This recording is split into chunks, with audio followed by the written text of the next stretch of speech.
todos. Buenos días, profesor. Hola, Arián, ¿cómo estás? Buenos días. ¿Cómo están, jóvenes? Bueno, bienvenidos a nuestra sala de literatura. A ver, vamos a iniciar. No los veo, muchachos. Yo creo que lo veo a Arián nomás. Buenos días con todos. Ahí están, ¿no? Lo primero, chicos.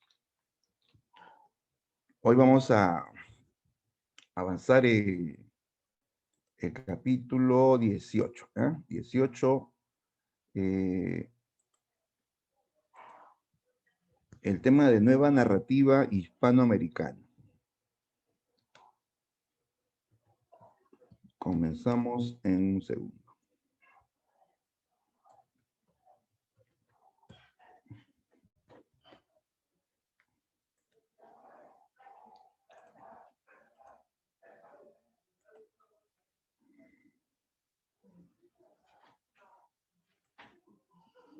A ver. Jesús, todavía no tengo el anfitrión. Y ya, profe, ahí le pongo. Ya, profe, ahora sí puede compartir pantalla. Listo, muy bien, gracias, ahora sí. Ajá, muy bien. Ya, ahora sí, ahí está el tema. Nueva narrativa hispanoamericana. Este es un tema que lo vamos a trabajar en dos clases, un tema bastante extenso, muy interesante también y que nos va a servir de base para estudiar a otros autores, incluso peruanos, ¿no? Como Vargas Llosa, ¿no? ¿Ya? Bien, para empezar, hoy vamos a hablar en esta primera parte, de uno de los genios del cuento hispanoamericano, un escritor argentino que, a pesar de que quedó invidente, siguió leyendo, siguió publicando obras, ¿ya? Y fue el eterno candidato al Premio Nobel de Literatura, y nunca se lo dieron. ¿De quién estamos hablando, chicos? ¿Alguien ha oído de ese famoso argentino?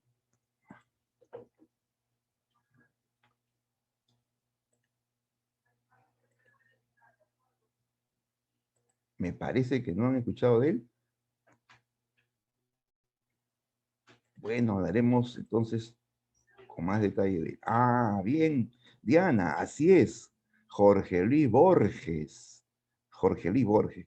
Que bueno, en realidad Borges es un escritor, pues, que no es muy leído por las grandes mayorías, es cierto. Borges es un autor tan intelectual que a él lo leen, pues, prácticamente los escritores, ¿no? Él es el escritor para escritores, ¿no? O para la gente que le gusta, pues, esa literatura eh, muy elevada, ¿no? En cuanto al tema, al contenido, ¿ya?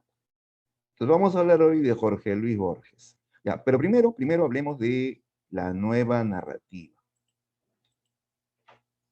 ¿ya?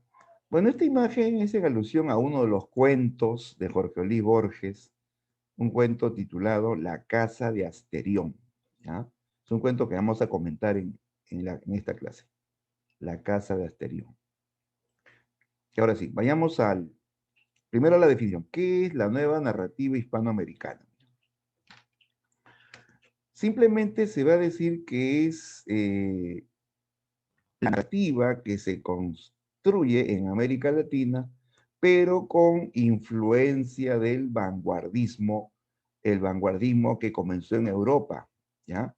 Entonces, nueva narrativa hispanoamericana, como dice acá, es el resultado del impacto de las corrientes de vanguardia en el campo de los géneros narrativos de la literatura hispanoamericana. O sea, en resumen, es narrativa hispanoamericana vanguardista, ¿sí? Vanguardista. Y tú sabes que los vanguardistas son, pues, esos autores que experimentan con el estilo, que van a innovar, que van a hacer algo distinto a la narrativa tradicional en este caso, ¿no? Buscan nuevas técnicas, nuevos temas, nuevos recursos para renovar la narrativa de Hispanoamérica, ¿no?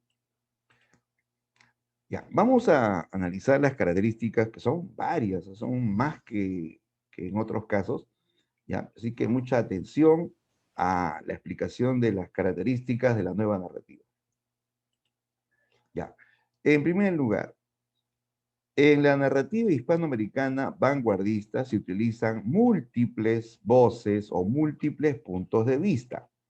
Quiere decir que el relato va a ser presentado desde varias perspectivas porque tiene varios narradores, ¿ya? Claro, mira, lo clásico es que en una novela, en un cuento, haya un solo narrador, ¿no? Que todo lo sabe, que todo lo cuenta, sabe hasta lo que piensan los personajes, ¿no? ¿Cómo se llama ese narrador? Que todo lo sabe, ¿no? El narrador Dios, que todo lo sabe, ¿no?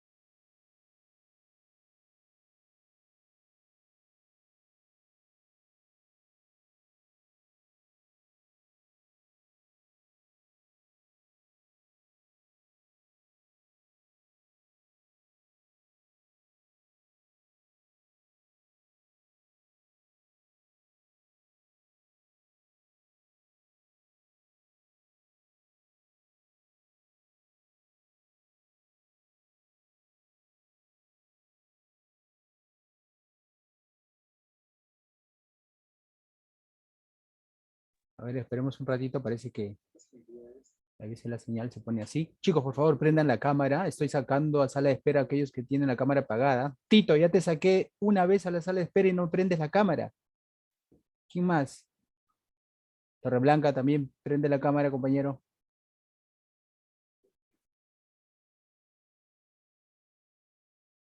Crispín, prende tu cámara, amiga. Tito, ¿estás ahí? Tito.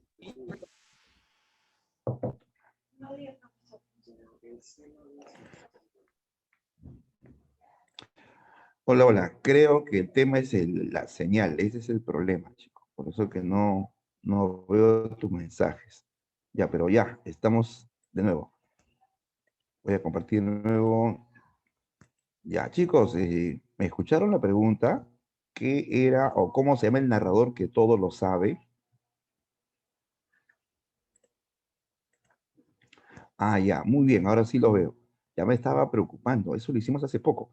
Omnisciente, claro, el omnisciente, ese narrador es clásico, ¿ah? Ese es el narrador típico del siglo XIX. Mejor dicho, viene desde los griegos, es clásico, antiguazo, ¿no? En cambio, en este periodo, la nueva narrativa, aparecen varios narradores, varios puntos de vista, ¿no? Eh, los narradores se meten en la novela, en la historia, ¿no? Por ejemplo, hay una obra en esta época de Julio Cortázar que se llama La señorita Cora, cuenta la historia de un muchacho que va a ser operado de apendicitis, ¿ya? Él cuenta su historia, que está asustado, que está también medio divasado porque su mamá lo trata como un niño, ¿no? Y esa historia, su historia la cuenta también su mamá. Y esa historia la cuenta el doctor que lo va a operar.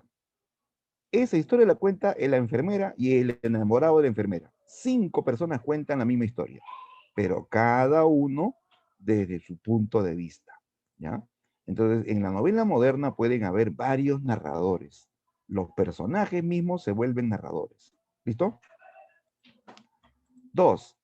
En la narrativa hispanoamericana de esta época se incorpora el monólogo interior, ¿ya? Monólogo interior, que es una técnica que nos permite acceder a la conciencia, al pensamiento de los personajes, ¿ya?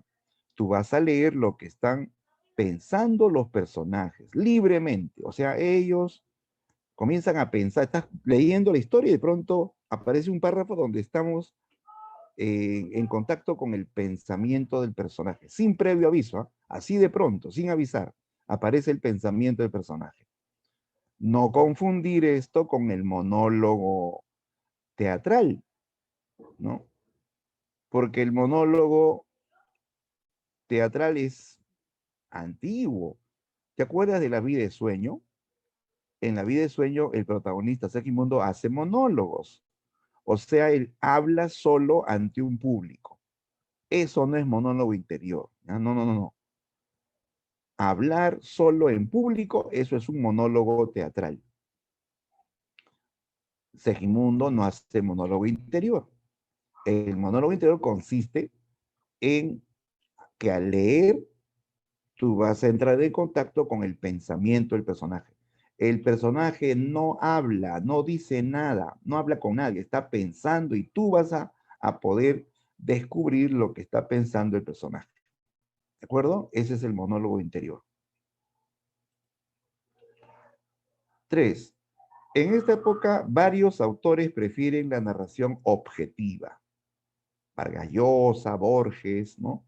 Cortázar prefieren la narración objetiva, que es ya al narrador omnisciente, ¿no? Ya eso era ya muy usado, pues, ¿no? En el siglo anterior. Ellos prefieren un narrador que enfatiza las acciones externas de los personajes. O sea, es como una cámara de video, ¿no? Que capta lo exterior, capta lo que se ve. ¿Qué se ve? Se ve el lugar, se ven las personas, lo que hacen, pero ya no se ven los pensamientos, ya no se ve lo que está dentro de la persona. Eso es narración objetiva, ¿ya? Se centra en lo exterior, en lo que se ve, ¿ya? Entonces, esto ya es distinto a ser omnisciente, ¿no? Enfatiza, pero cuando describe, describe minuciosamente, ¿ah? Al punto que tú te imaginas cómo es el lugar, cómo es la persona, ¿no? Te lo vas a imaginar porque él te lo describe detalladamente, ¿ya? 4. La nueva narrativa dice, rompe el orden, la de lado la narración lineal. Claro, lo lineal es lo clásico, pues, ¿no? Lo lineal es narrar en orden de tiempo, ¿sí? Lo lógico es que haya en una novela, en un cuento, un inicio, un nudo, un desenlace, ¿no? ¿De acuerdo? Eso es lo natural. O tu historia, que es natural. Naciste, creciste, estudias, ¿no? Sobrevives a la pandemia, ¿no? Eso es el orden lógico que ha seguido una historia, ¿no? ¿Sí o no? Pero en una novela de la nueva narrativa se puede comenzar por el final, se puede comenzar por la mitad, comienza la historia y salta y termina donde comenzó. O sea, hay varios recursos, ¿no? La idea es romper el orden lógico, ¿no? La idea es salirse de lo natural, ¿ya? Entonces, en esta etapa, por ejemplo, un caso, ¿no? Es el flashback, conocidísimo, el flashback. Estás leyendo la novela y de pronto saltas al pasado, ¿no? Cuenta algo del pasado y luego regresas al presente. Y otra vez salta al pasado y otra vez al presente. La historia queda fragmentada finalmente, ¿no? Son como pedazos de diferentes épocas que se han juntado. Presente, pasado, otra vez presente, otra vez pasado. Eso puede pasar en una novela de la nueva narrativa, ¿ya? La idea es romper con el orden lógico y cronológico. Hay varias formas, ¿ah? El flashback, el tiempo circular, eh, narrar al revés, ¿no? Todo eso altera el orden lógico. ¿Listo? Ya, esas son las primeras, ¿ah? Hay más, ¿ah? Estas son las primeras características, ¿no? Sigamos, más características de la nueva narrativa. Ya, como hasta aquí hemos visto que los narradores usan monólogo, usan juegos de tiempo, varios narradores, esta literatura, chicos, es compleja, ¿ya? Esta literatura no es tan fácil de leer. Esto no es para un lector, ¿ya? No es para un lector pasivo, ¿ya? No es para un lector pasivo que le gusta que se lo den todo ordenado, ¿no? Todo listo, listo para consumirlo, para saborearlo, ¿no? En este caso, el narrador lector de esta narrativa es activo. Es un narrador activo. ¿Ya? Narrador que va a tener, repito, que construir, que lo que va leyendo. ¿Ya?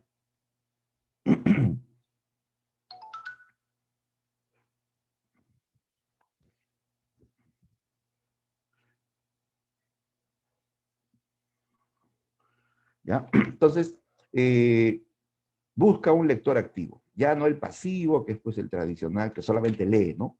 El pasivo es el que solo lee. En cambio, el activo, al leer, va ordenando, va reconstruyendo, ese es el activo. Otra característica, experimentalismo lingüístico.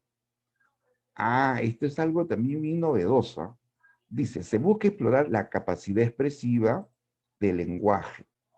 O sea, estos autores son tan vanguardistas que comienzan a crear un nuevo lenguaje, nuevas palabras. Por ejemplo, a ver, te voy a compartir aquí un ejemplo de experimentalismo lingüístico. Hay una novela muy original de Julio Cortázar, ¿ya? Julio Cortázar, el argentino Cortázar, que escribió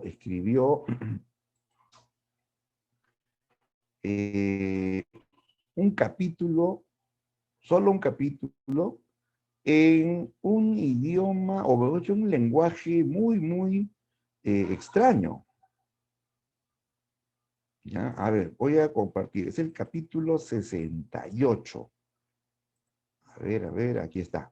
Capítulo 68 de la novela Rayuela. A ver, ¿lo ven, chicos? ¿Se aprecia en la pantalla? Rayuela, capítulo 68.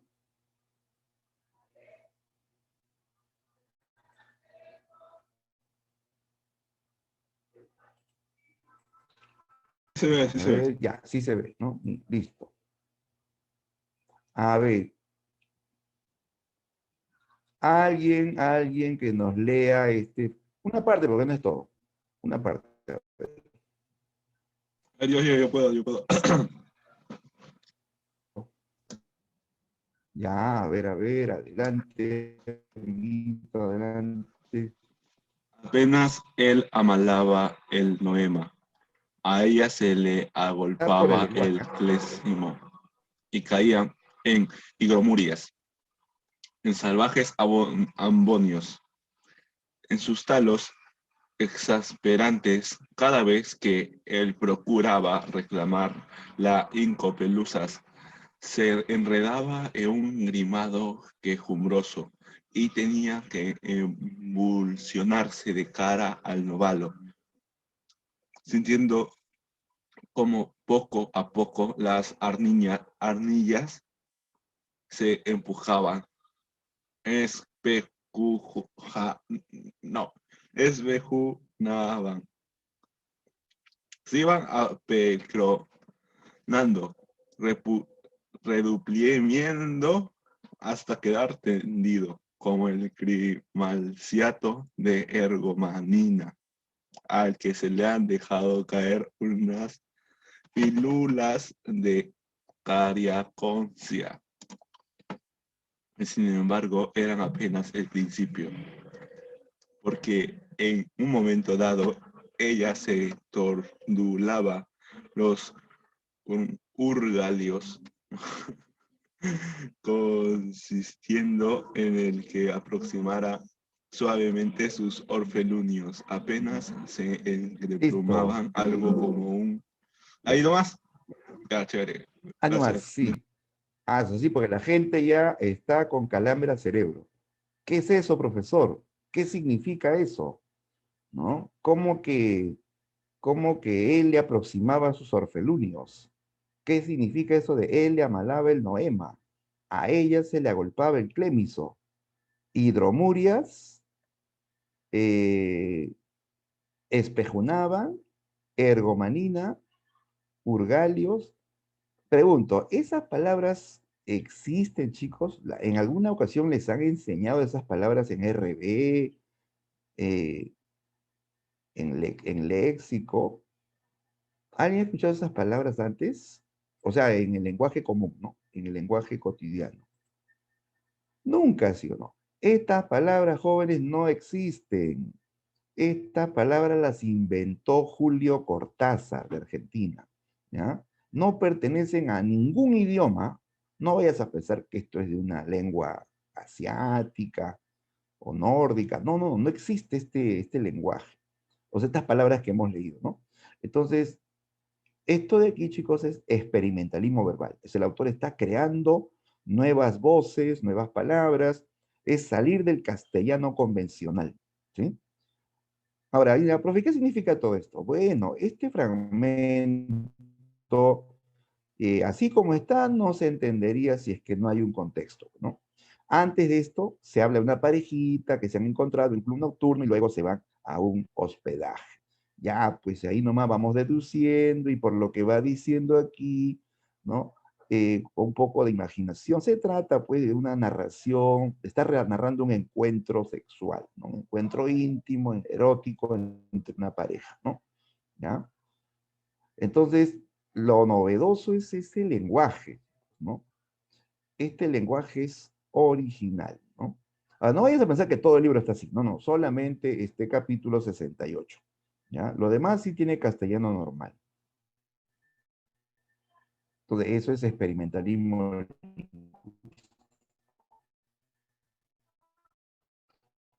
¿Listo?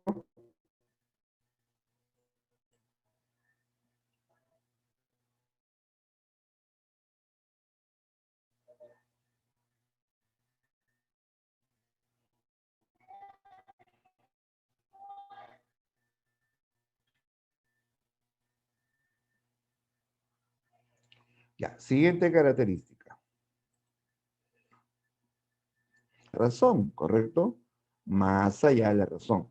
O sea, ellos no, hay autores de este grupo, de esta época, que no van a hablar de la realidad, de lo onírico, o sea, lo que corresponde al mundo de los sueños, lo lúdico, donde se juega con la realidad, lo fantástico, quiebra la realidad, lo mítico, más allá de la realidad, ¿ya? Como vamos a ver luego, se va a cultivar el cuento fantástico, lo real maravilloso, el realismo mágico.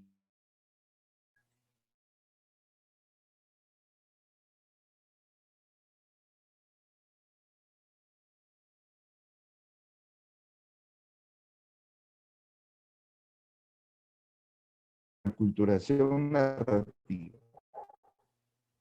Ya, mira. Esto es una...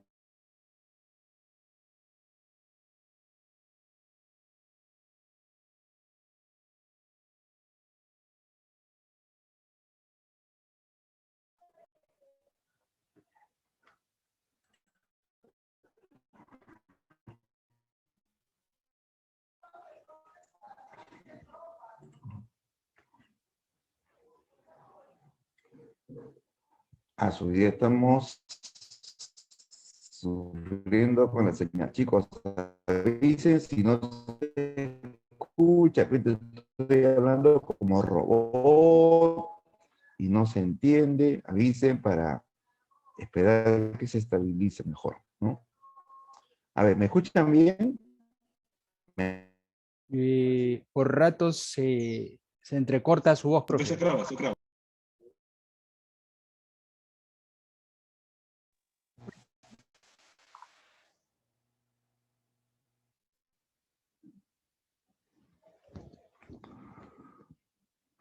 Mm,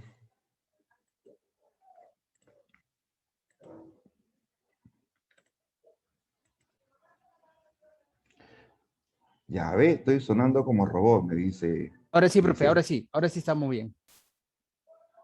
a ver, ¿sí? ¿Me escuchan? ¿Me escuchan? Allá. Bien, esperemos que no nos sigan boicoteando. Vamos a seguir.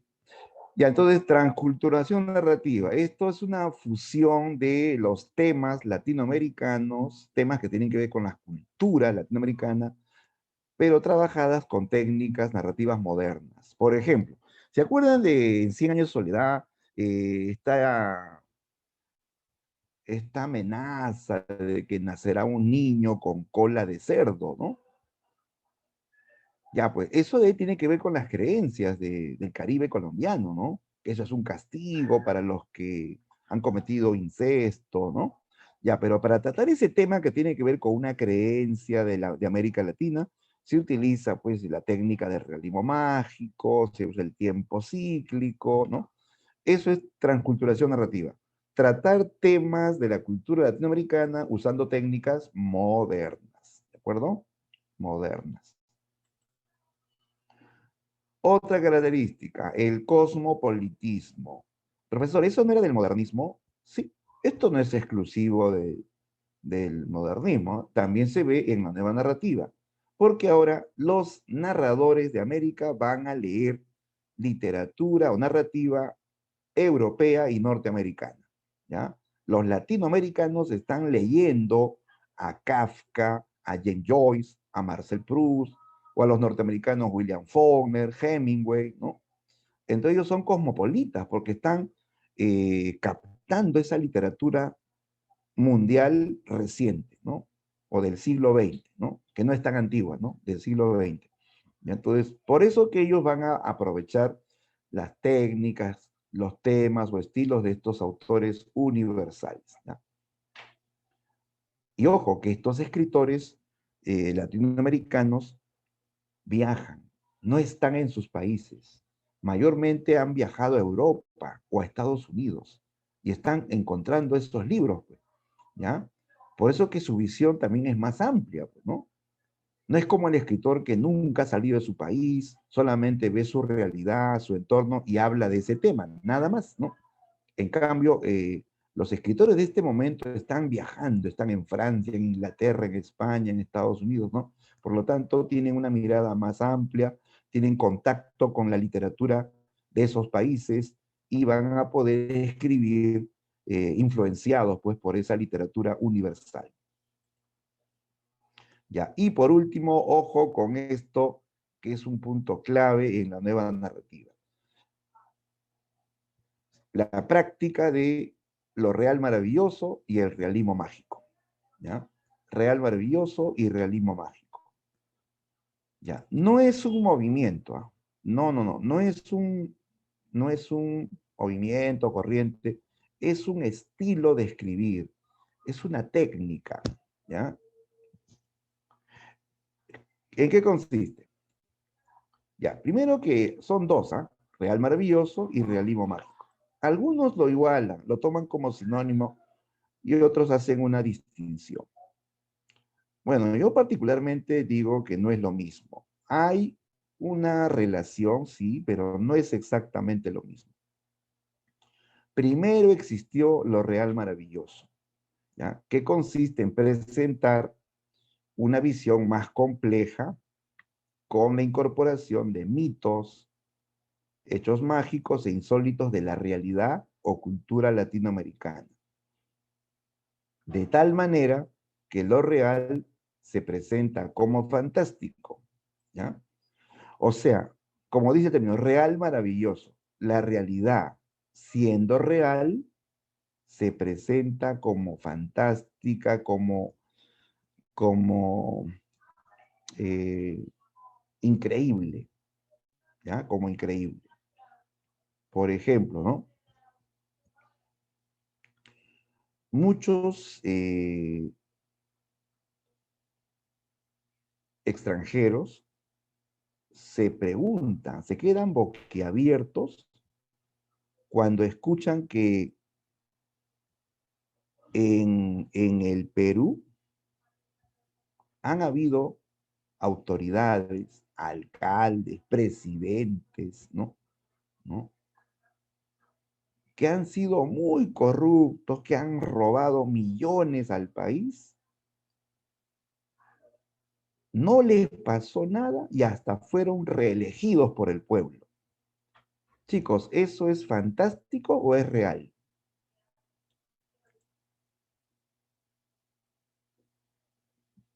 ¿Qué dicen ustedes?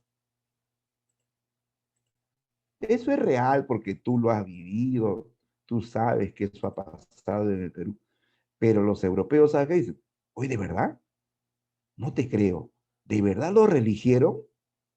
Eso es insólito, dice, ¿no? O sea, la realidad de América siendo real sorprende, asombra a ojos ajenos, ¿de acuerdo? Por ponerte una idea, ¿no? Y van a ver pues muchísimos casos, ¿no?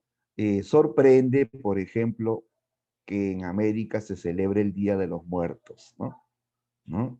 ¿Han visto la película Coco, sí o no? ¿Quién no ha visto Coco? ¿Quién hasta no ha llorado con Coco, no? Entonces, Coco es un ejemplo de real maravilloso. Esto del Día de los Muertos, donde las familias van al cementerio, ¿no? Llevando la foto, incluso hasta comida, ¿no? Y hasta música, ¿no? Porque ellos creen que ese día se reencuentran con sus seres queridos que han muerto, que las almas van a venir ese día a acompañarlos en esa reunión, ¿no? ¿Sí? Los europeos quedan boquiabiertos, cuentan, van a su país y dicen, oye, allá en México, en Perú también, ¿no? Celebran el Día de los Muertos, dicen que las almas de sus familiares vienen ese día, ¿no? Para nosotros celebrar el Día de los Muertos es común, cosa de todos los años, ¿no? Los europeos se sorprenden, ¿no?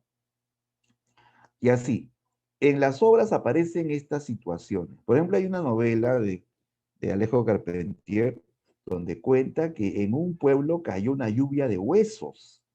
¿Lluvia de huesos?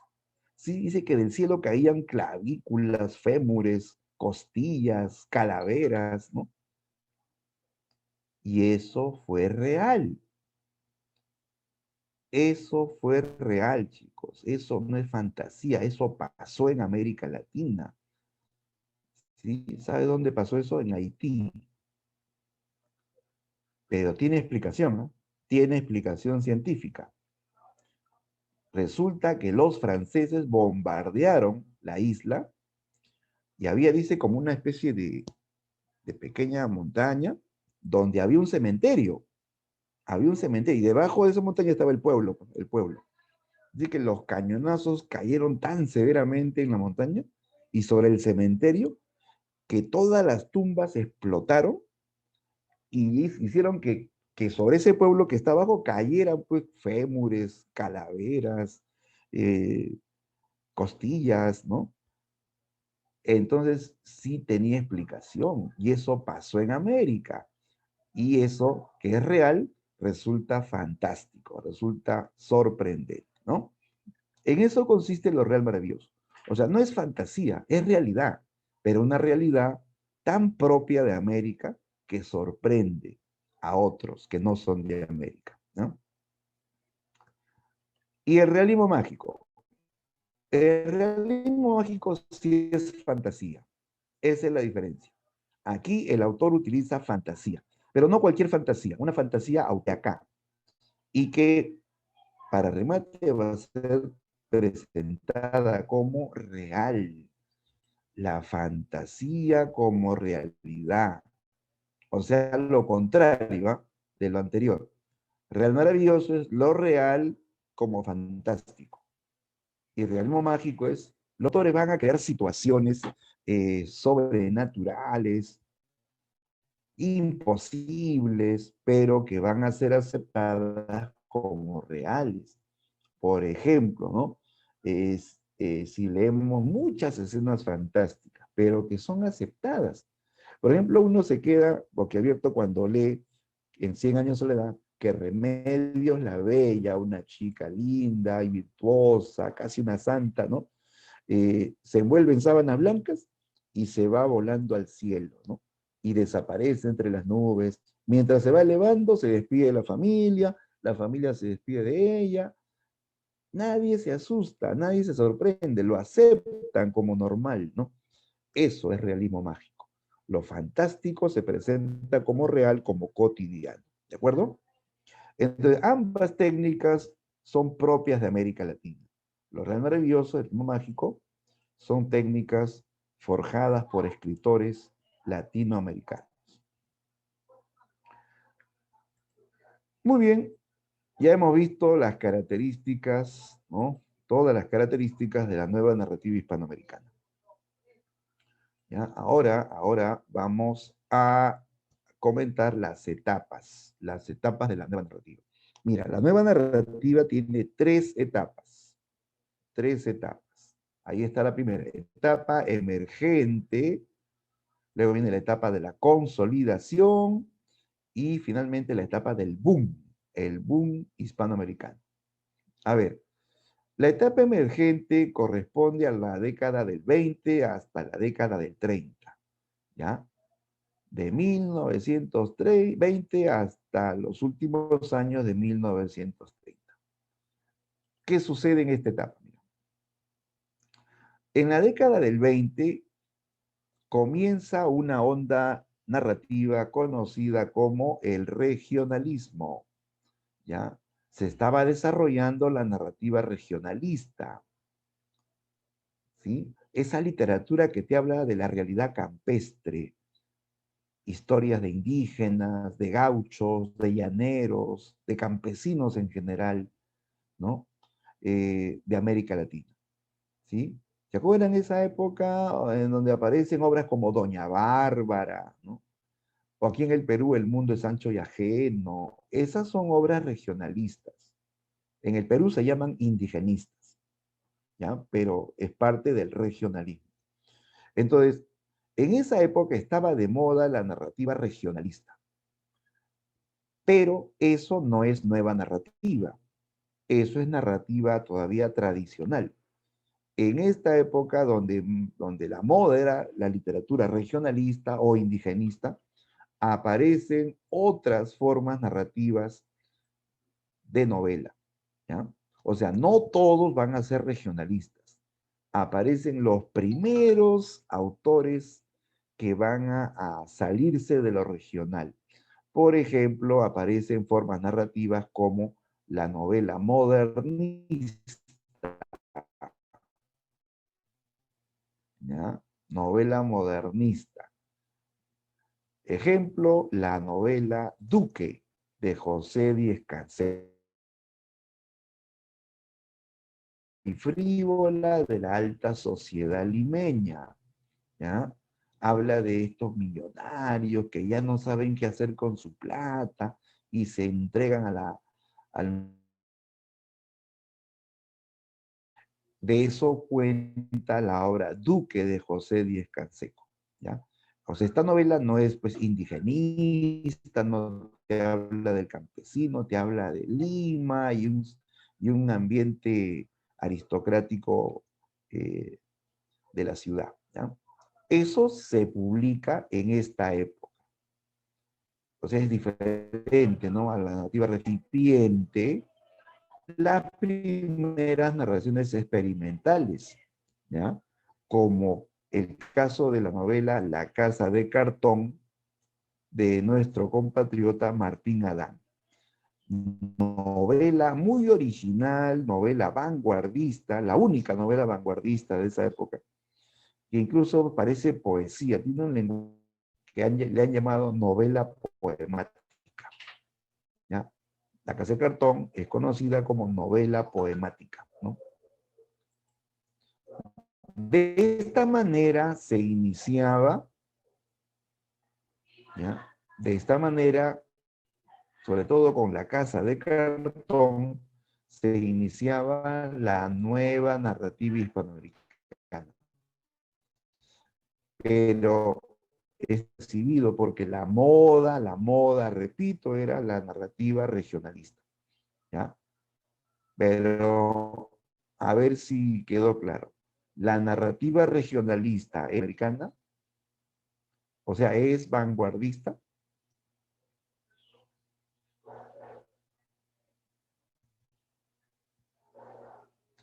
No es, ¿ya? ¿Saben por qué? Porque usa técnicas antiguas. La narrativa regionalista usa narración en tiempo lineal, narrador omnisciente, o sea, lo clásico, no es vanguardista. ¿Ya?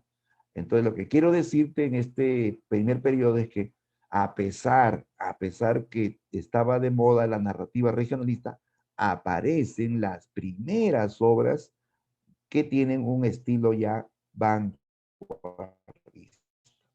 Pero son pocas, poquísimas.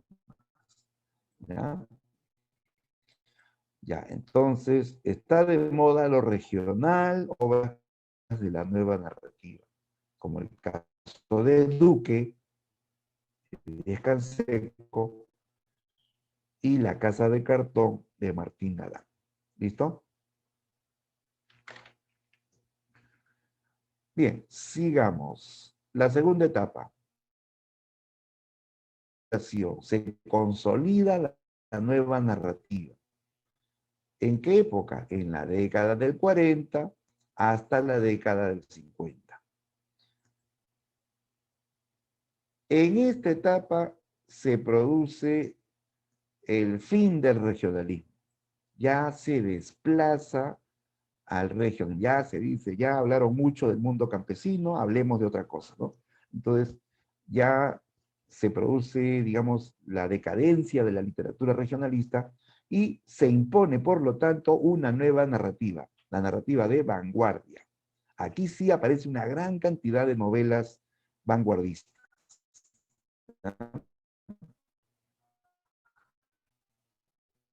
Por ejemplo, novelas y cuentos. ¿Ah? En esta etapa destaca la narrativa fantástica de Borges, lo real maravilloso, Asturias tiernos, ¿no? De tal modo que se presenta una nueva tendencia, nuevas tendencias. De él vamos a hablar en esta clase con un poco más de detalle, ¿no? También pertenece a esta etapa la novela El Señor Presidente de Miguel Ángel Asturias, que fue premio Nobel de Literatura, ¿sí? De paso, digamos que él fue premio Nobel de Literatura en el año 60. El Señor Presidente. Fue la primera novela sobre la dictadura en América Latina, ¿no? Inicia, mejor dicho, el ciclo de novelas sobre la dictadura, porque en América se han escrito muchas novelas sobre la dictadura en diferentes países, ¿no? Aquí en el Perú también tenemos varias novelas de la dictadura, ¿no? Por ejemplo, la obra Conversación en la Catedral de Vargas Llosa critica la dictadura de Odría, ¿sí? De Odría en el Perú, ¿no? Y todos los países han tenido dictaduras y todos los países han tenido novelas sobre dictaduras, ¿no? Por eso dicen que uno de los aportes de América Latina, aportes entre comillas, ¿no? Fue el tema de la dictadura, ¿no? Porque en América pues han existido muchísimos dictadores a lo largo de la historia, ¿no? Ya, entonces esta novela inicia este tema de la dictadura latinoamericana, ¿no? Pero no es una novela puramente realista. Aquí la realidad se va conjugando con mitos, con presencia de fantasmas, con hechos que son reales, pero que van a sorprender al mundo. Imagínate pues que hayan cárceles de gente que se ha opuesto al régimen y que han sido pues brutalmente torturados, incluso castrados. Ah, ¿te imaginas eso? Ver ahí un cerro de genitales de personas que han sido castradas, te quedas boquiabierto. ¿Que eso pasó, profe? Eso pasó en América Latina, ¿no? La realidad de América Latina es pues sorprendente, ¿no? ¿No? incluso para muchos hasta aterradora, ¿no? ¿No? Bien, otro representante de la etapa de consolidación es el escritor cubano Alejo Carpentier. Alejo Carpentier. Bueno, en realidad él no nació en Cuba, nació en Francia, pero él se siente cubano hasta los huesos, más cubano que el Cuba libre, chicos, ¿no? Sí, él de, de tradición cubana, pues, ¿no? De una cultura cubana, él va a escribir la novela El reino de este mundo, que es también un libro clave porque aquí él plantea la teoría de lo real maravilloso, ¿ya? Él es el que dice que la realidad de América es la crónica de lo real maravilloso. O sea, la historia de América es un ejemplo vivo de lo real maravilloso. Desde que llegó Colón a América, ¿no? Se puede hablar de lo real maravilloso. Claro, imagínate pues que Colón, ¿cómo se habrá sentido Colón cuando en una época donde decían que solo existía Europa, que la Tierra era plana, ¿no? Ve América, cuando ve a los nativos, ¿cómo crees que se quedó Colón? O cuando vio esos animales raros, dice que vio un ornitorrinco.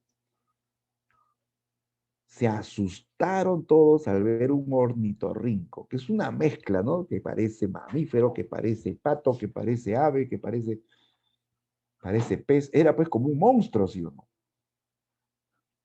Pero eso es real. Esa realidad de América sorprende a otros, ¿no? Que no son de América, ¿no? Ya, entonces, porque simplemente no conocen esa realidad, porque siendo de América, muchos no conocen la realidad de América. Entonces, igual se van a sorprender, ¿no? Ya, entonces, esa es la idea de lo real maravilloso. La realidad que siendo real va a ser increíble o sorprendente.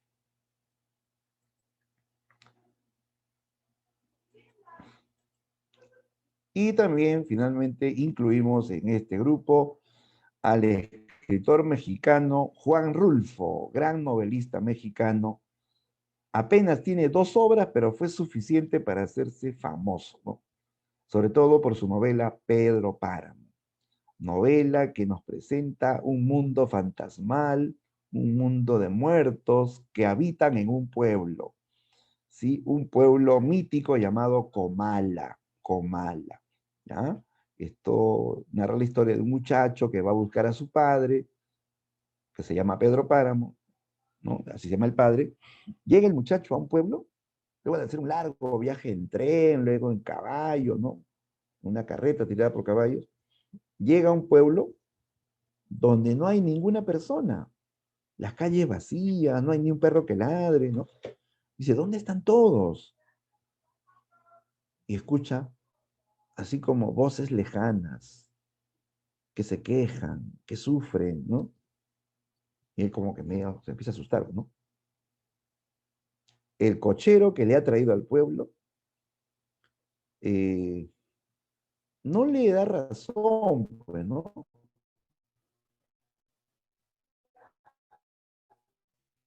Está en sus casas, le dice, ¿no? ¿Quién busca? ¿Pedro Páramo? Pedro Páramo también es mi padre, ¿no? Dice, yo soy hijo de Pedro Páramo. Aunque Pedro Páramo fue padre de muchos en este pueblo. Por él aumentó la población en este pueblo. Porque él era el hombre más poderoso, el más rico y el más poderoso, el dueño de todo, decía, ¿no? Hasta de las mujeres de este pueblo, ¿no? Pero ya murió, él ya no está, dice, ¿no? Y este muchacho se mete a un hospedaje, ¿no? Para descansar, y sale una viejita, así toda tétrica, con su vestido blanco, ¿no? Eh, y ella le dice, hola, hola Juan, te estaba esperando. Tu mamá me dijo que llegarías hoy, ¿no? ¿Qué? Le dice. ¿Cuándo le dijo eso? Hoy en la mañana, me dijo. ¿Hoy en la mañana? Pero si mi madre murió hace varios meses. Ah, con razón se le escuchaba tan lejana. ¿Qué? ¿Qué está pasando? Decía Juan Preciado, ¿no? No entendía lo que estaba pasando. Pasa, dice, ya tengo tu cuarto preparado. Y lo halló un cuarto y estaba vacío. No había cama, no había mesa, ropa, no había nada. Un cuarto vacío. Aquí vas a descansar, le dice, ¿no? ¿Tienes hambre? Sí, señora, tengo hambre. Hambre y sed, ¿no? Ya, ahorita te traigo tu comida. Y va y regresa con un plato cubierto. Él lo destapa y no hay nada. Señora, no hay nada. Qué raro. Deben haberse acabado nuestras provisiones, le dice. Te voy a traer algo de beber, ¿no? Le trae una jarra con un vaso, le da, y él se sirve y cae tierra nada más, solo tierra. Y él se va asustando, pues. Lo que pasa es que este es un pueblo fantasma, chicos, donde todos están muertos, donde no hay nada, donde esta señora le cuenta historias de ese pueblo y termina ahorcándose frente a él, ¿ya? Se ahorca, él sale asustado a buscar ayuda, llega a una especie de iglesia, se encuentra con una monja, dice, ayúdenme, doña Eduvige se ha ahorcado, dice, ¿no? Y la monja dice, doña Eduvige se ahorcó hace muchos años, le dice. Debes haber visto su alma, dice, ¿no? Y así él va descubriendo que está en un pueblo fantasma y va interactuando con fantasmas que le van contando historias, historias de ese pueblo, historias de Pedro Páramo, la historia de un cacique que era malo, mujeriego, borracho y sobre todo que le quitaba las tierras a los campesinos, la historia de la Revolución Mexicana también que pasó por ese pueblo, la historia de cómo ese pueblo se fue muriendo de hambre por culpa de Pedro Páramo, que no les daba provisiones, porque todos trabajaban como peones para él, ¿no? Cómo Pedro Páramo fue asesinado por uno de sus hijos también porque era malo, malo en extremo, ¿no? Entonces, eh, esta historia nos lleva a un mundo fantasmal, ¿ya? Y lo insólito es que el autor juega con el tiempo, narra lo que le pasa al protagonista en el presente y narra lo que pasa en el pasado con ese pueblo. Salta al pasado, vuelve al presente, otra vez al pasado, otra vez al presente, ¿no? Es una novela que rompe la linealidad del tiempo, ¿no? Bien, ya entonces estas obras son vanguardistas, ¿no? Y viene la tercera y última etapa, la etapa del boom, ¿ya? El boom hispanoamericano. Esta es la etapa ya del apogeo, esta es la etapa ya del máximo esplendor de la novela hispanoamericana. Abarca los años 60 hasta los 70, quiero aquí 60, ya luego lo corrijo. 60 al 70, ¿ya? La década del 60, la década prodigiosa, ¿sí? Una época de muchos cambios, tanto en América como en el mundo. Claro, los años 60 es la época pues, de la Revolución Cubana en América, es la época de los grandes escritores de América, a nivel internacional, es la época de los Beatles, de los Rolling Stones, ¿no? La llegada a la luna, o sea, una época de muchos cambios. Los hippies también aparecen en esa época, ¿no? Es una época de muchos cambios en el mundo, ¿no? Ya, en América Latina se produce la Revolución Cubana y la aparición de grandes novelistas que van a tener tanto éxito, tanta calidad y tanta difusión que van a ser leídos a nivel mundial, ¿ya? Entonces digamos que el boom es la etapa del auge editorial y comercial eh, de nivel internacional, protagonizado por escritores latinoamericanos. ¿Quiénes? Muchos, pero en especial cuatro. Cuatro. Mario Vargas Llosa del Perú, Julio Cortázar de Argentina, Gabriel García Márquez de Colombia, ahí está el Gabo, ¿no? Y Carlos Fuentes de México. Ellos son los protagonistas del boom hispanoamericano. Ellos son los cuatro fantásticos de la novela hispanoamericana. Estos escritores van a tener calidad literaria más éxito de ventas. Eso es el boom. Calidad literaria más éxito de ventas. Ellos van a ser marketeados por editoriales españolas y latinoamericanas, de tal modo que ellos lo van a leer en todo el mundo.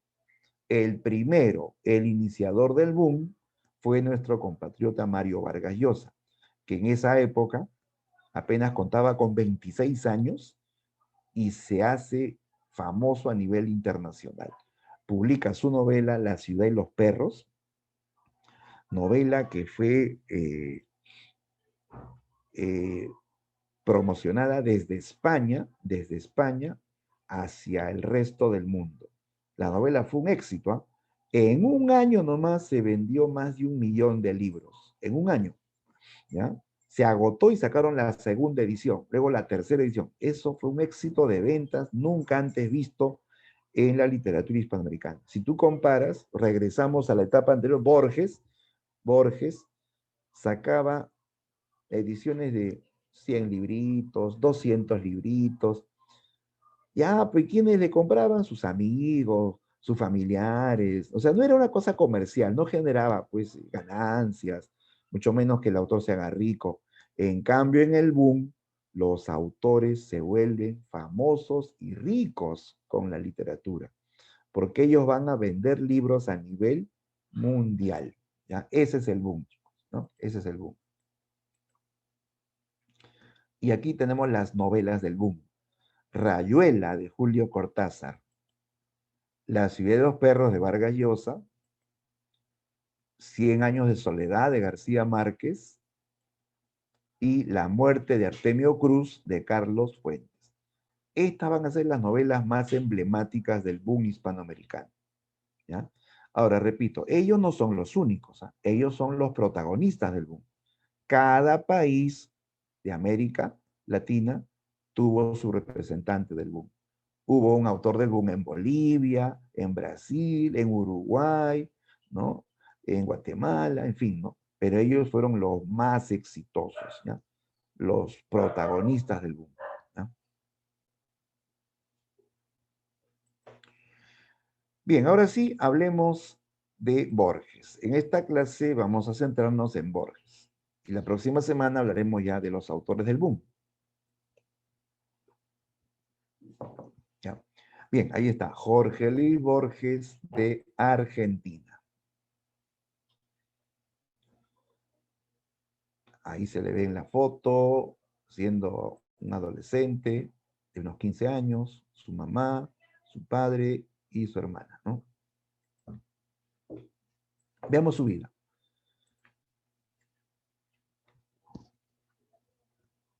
A ver, Jorge Luis Borges nació en Buenos Aires, Argentina, en el año 1899, ¿ya? En una familia bastante instruida. Su padre era filósofo, tenía una formidable biblioteca, ¿no? Que desde muy niño Borges comenzó a leer. Tenía una abuelita que hablaba en inglés. Sí, su abuela hablaba en inglés. Y Borges desde niño dominó el inglés. Incluso aprendió inglés antes que castellano, porque él estuvo al cuidado de su abuela buen tiempo, ¿no? En su casa se hablaba inglés y español, ¿ya? Y luego Borges aprendió francés, aprendió alemán, aprendió italiano, era un políglota, dominaba 5 idiomas, hasta algo de japonés hablaba, fíjate, era un políglota, ¿no? Él, a los 15 años, se va a Europa con toda su familia. Ya la familia se va a Suiza, ¿ya? Pero mala suerte, estalla la Primera Guerra Mundial. Y eso provocó que Borges no pueda terminar el colegio. Estaba estudiando, ¿no? En Suiza, y estalla la guerra, pues, ¿no? Ya, pues, ya no hay colegio, ¿no? Ya no hay clases, ¿no? Los chicos vivían, pues, prácticamente encerrados en sus casas durante tiempos de guerra, ¿no? Y por eso que Borges no terminó la secundaria. Apenas quedó segundo año, ¿no? Segundo año de secundaria y ahí quedó. Terminó la guerra y ya tenía más de 20 años, ¿no? Ya que va a volver al colegio, él ya tenía vergüenza ir al colegio a los 20 años, ¿no? Ir al segundo año de secundaria, con 20 años ya no pudo terminar el colegio, ¿ya?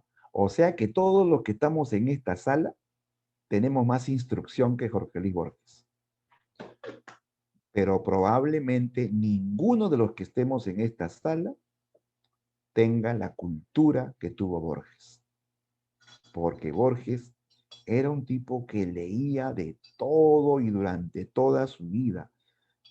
Leía enciclopedias en Europa, bueno, de niño leía mitos griegos, mitos nórdicos, mitos chinos, ¿no? Mitos de América también, ¿no? Leía las obras universales, leía textos de filosofía, textos de teología de diferentes partes del mundo, textos hasta de matemáticas, de ciencias. Él leía de todo, chicos, ¿no? Era un gran lector. Y eso es importantísimo. Para ser escritor, primero hay que ser lector, ¿no? Entonces, Borges leía, se formaba, llegó a tener una cultura inmensa. Él solo se educaba, era un autodidacta, ¿no? Con ese espíritu de didáctica llegó a ser un hombre muy culto, ¿no? Él, luego de la guerra, se va a España. En España, él va a ser cofundador de un movimiento poético conocido como el ultraísmo, ¿ya? Ahí está, el ultraísmo.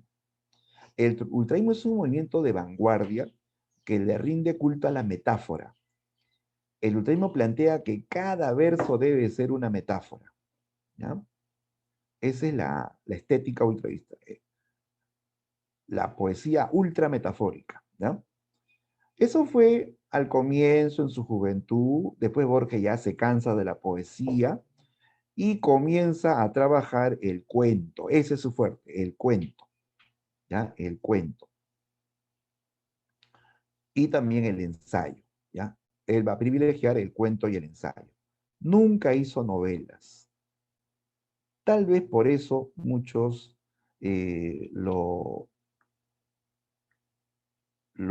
incluso poco que los marginaban, ¿no? Los intelectuales novelistas. Y tal vez por eso no fue tan famoso, o sea, tan universal, tan internacional, porque para ser internacional había que ser novelista, ¿no? Así como Vargas Llosa, ¿no? Él hacía cuentos. Es que en esa época decían, los cuentos son historias simples, son historias para niños, son historias que se leen en 5 minutos, ¿no? ¿No?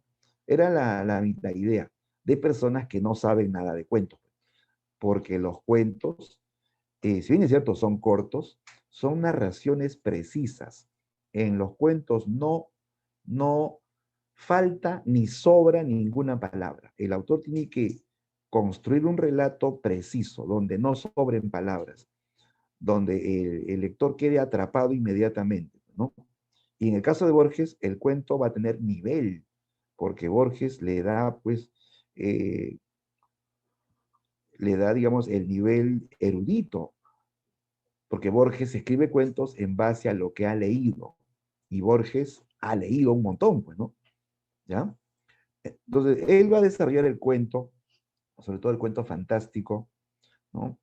En donde la idea, pues, es simplemente crear un mundo donde la realidad se quiebra, ¿ya? Cuento fantástico no es que todo sea fantasía, sino es crear un mundo real donde ocurre algo que rompe la realidad, ¿ya? Que quiebra la realidad. Entonces, ese va a ser ya, digamos, el género definitivo de Borges, el cuento fantástico, ¿no? En el año 1927 se sometió a una operación de los ojos. Sí, él comienza a sufrir la misma enfermedad que su padre, ¿no? Él va a ir perdiendo la visión. ¿ya? Incluso va a escribir un poema en honor a la ceguera, ¿no? Que lo padeció su padre y ahora lo va a padecer él, ¿ya? Borges primero pierde una vista, luego pierde la otra, queda completamente ciego. Ah, qué trágico para un lector, un amante de la lectura, quedar ciego. ¿Te imaginas cómo se habrá sentido? Él era un hombre que le encantaba leer y ahora no puede ver. Trágico, ¿sí o no? Pero eso no fue obstáculo. Él se la va a ingeniar para seguir leyendo o para seguir descubriendo ese mundo literario que a él pues le gustaba, ¿no? ¿Qué hacía? Él contrataba personas que le lean, ¿no? ¿Ya? Sobre todo tuvo una secretaria muy leal, una oriental llamada María Kodama, que le leía los libros que le llegaban a Borges, ¿no? ¿Ya? Y con la ayuda de ella incluso, él continuó escribiendo. Claro, él creaba, se imaginaba y le dictaba a María Kodama para que ella escriba, ¿no? Escriba lo que él estaba creando, ¿no? ¿Ya? Y así pues siguió publicando. Estando ciego, siguió publicando. ¿Correcto? Bien, entonces se va a generar una literatura fantástica, cuentos fantásticos, que se reúnen en un libro titulado Ficciones. Esta es su obra más importante, el libro Ficciones. ¿Ya? Tiempo después aparece un segundo libro titulado El Alepo. El Alepo, ¿no? Otro libro de cuentos fantásticos, ¿no? Y así Borges comienza a sacar otro libro más y otro más, libros de ensayo, ya tenía poesía, varios libros de cuentos, varios libros de ensayos. Borges incluso va a ser nombrado doctor honoris causa por diferentes universidades, a pesar que ni siquiera terminó el colegio, era doctor, ¿te imaginas eso? Era doctor, pero doctor honoris causa. Él podía hacer conferencias en universidades, ¿no? A pesar que él no estudió pues en ninguna universidad, ¿no? ¿Ya? Pero era un hombre muy instruido, muy culto, muy lector, pues, ¿no? ¿Ya? Bien, Borges es muy admirado, muy respetado en el ámbito intelectual. Como te dije al comienzo, eres el escritor para escritores, ¿no? Las grandes mayorías, las masas populares no le entendían a Borges, ¿no? Pero él era muy admirado y respetado por los sectores intelectuales, ¿no?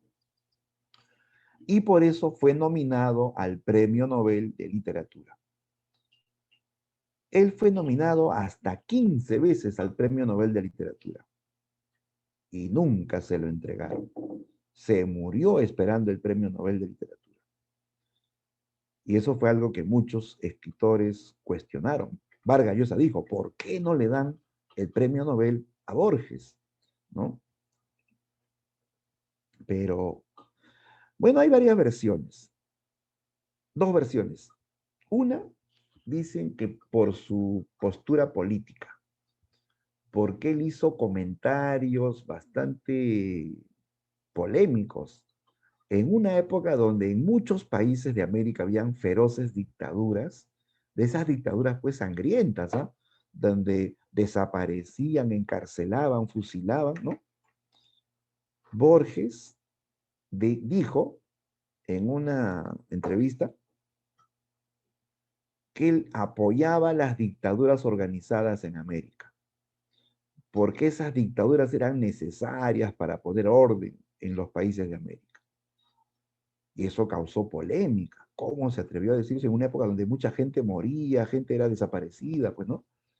Es más, él aplaudió la dictadura de Pinochet en Chile.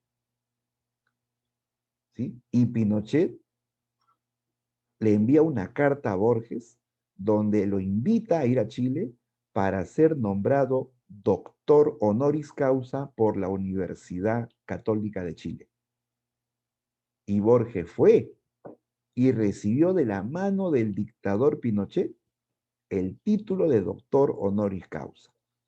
Eso aumentó más la crítica, ¿no? Y la Academia Sueca, según el primer, ¿no? Esta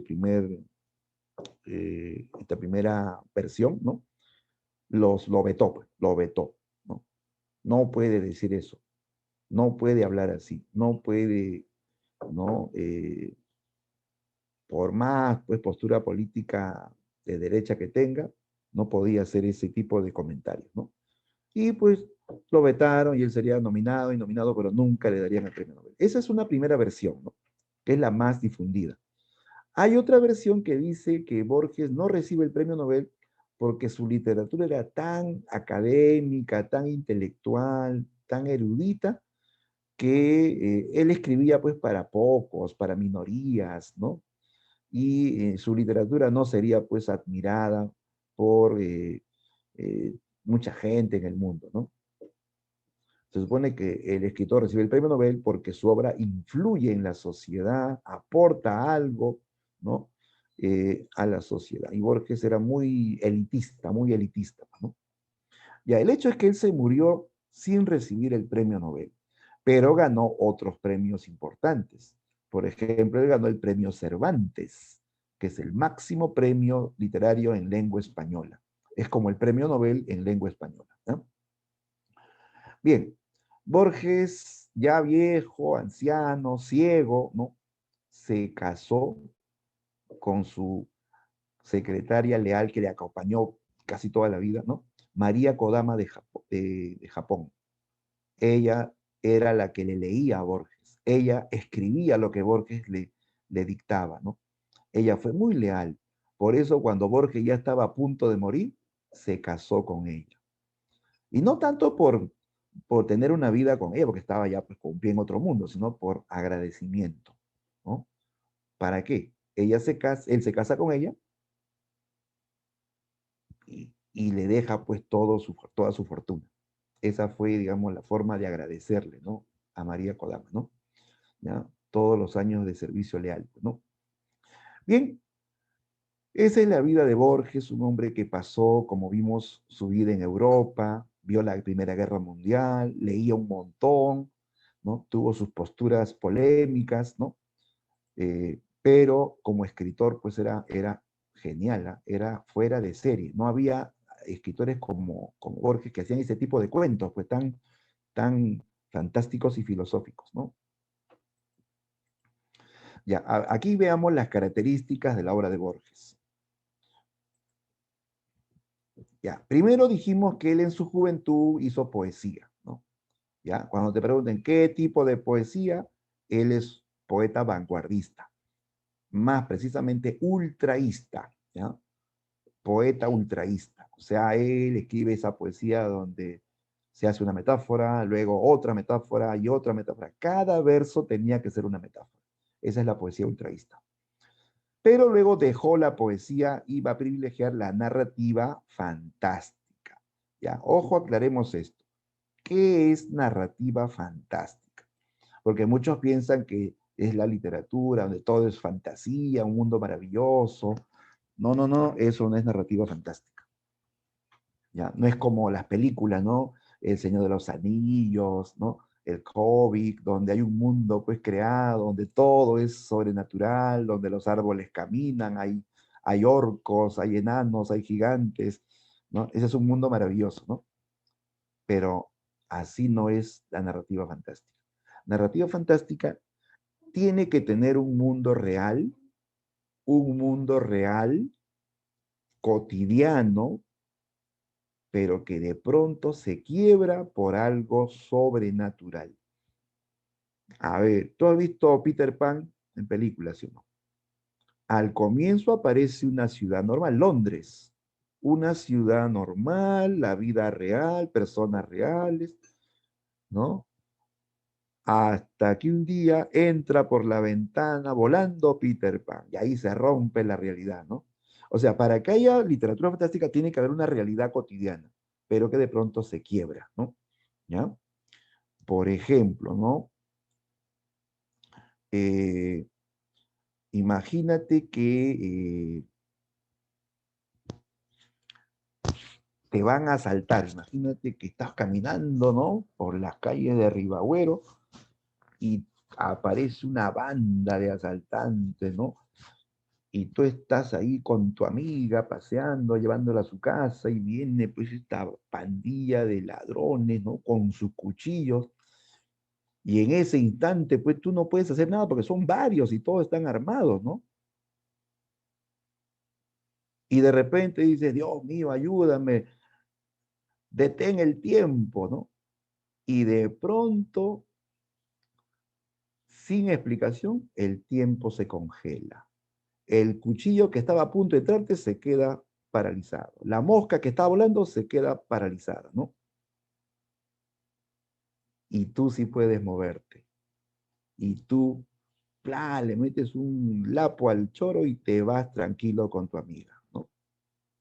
Eso, chicos, es literatura fantástica. O sea, hay una realidad, pero de pronto ocurre algo sobrenatural. Es posible que el tiempo se detenga, es posible que todo se congele, no es posible, eso es quebrar la realidad. Hay un cuento de Borges que habla de esto. Hay un cuento de Borges que cuenta que un judío estaba a punto de ser fusilado, pero él era escritor, ¿eh? Era un escritor judío. Dice que alguien lo iba a fusilar y dice que en el último instante le pide a Dios que detenga el tiempo. ¿Para qué? Para terminar de escribir su novela. Porque él estaba escribiendo una novela y no lo había terminado, estaba por la mitad. Ya solo quiero eso. Detén el tiempo, Dios mío, para acabar mi novela. Y después, si quieres, regreso aquí y me matan. Y así fue, estaban a punto, dice ya, bueno, dispararon, ¿no? Dice que las balas se quedan detenidas en el aire. Todos se quedan congelados menos el judío escritor. Dice que él sonríe, se va corriendo a su casa y comienza a escribir la novela. Continúa la novela, ¿no? Trabajó meses, terminó, regresó, se paró frente al pelotón de fusilamiento y cayó muerto. Esa historia es fantástica. O sea, primero es algo real, el tiempo se congela, el escritor termina su novela, vuelve y lo fusilan, ¿no? Él solamente quería acabar su novela. No le importaba morir después, ¿no? Entonces, Borges crea ese tipo de historias, donde hay realidades que se quiebran con hechos insólitos, ¿no? Muy bien, ¿qué más? Otra característica de Borges es el carácter libresco de su obra. ¿Qué significa esto? Que para escribir sus cuentos, Borges se basa en sus lecturas, en lo que él ha leído, sus lecturas literarias y filosóficas. Por eso es que no es fácil leer a Borges. O sea, para leer a Borges, tú tienes que haber leído lo que Borges ha leído. Y Borges, pues, ha leído toda su vida desde que era un niño, ¿no? ¿Sí? Y Borges, cuando escribe, hasta te pone una bibliografía ficticia, ¿sí? Por ejemplo, te dice, ¿no? Eh, el mes pasado estuve revisando el tomo 10, capítulo 20 de la Enciclopedia Británica y encontré este interesante dato, ¿ya? Él te pone así, ¿ya? Tomo 10, capítulo tal, de la Enciclopedia tal. Y tú lees, debe ser, pues, ¿no?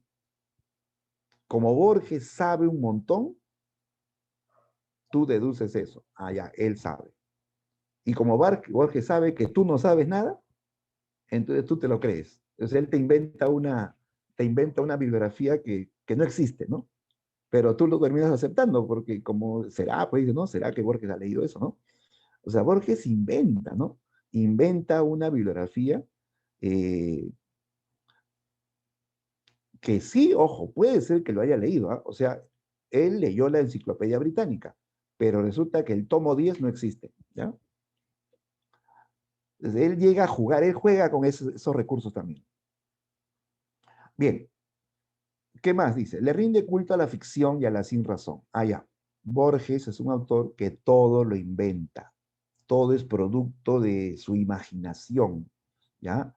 Él no se basa en experiencias vividas, no se basa en anécdotas que le han pasado, no, no es como otros escritores, ¿no? No es como Vargas Llosa, que escribe en base a lo que ha vivido, ¿no? Que lo que vivió en el colegio militar, que se casó con su tía, ¿no? Que vio escándalos en la selva, ¿no? Y escribió en base a lo que él vio, en base a lo que él experimentó, ¿no? Borges no es así. Borges escribe fruto de la imaginación poderosa, ¿sí? Así como esta imagen, ¿no? Todo es imaginación, todo es creación en Borges, ¿no? Él no es realista. Él no es realista, ¿ya?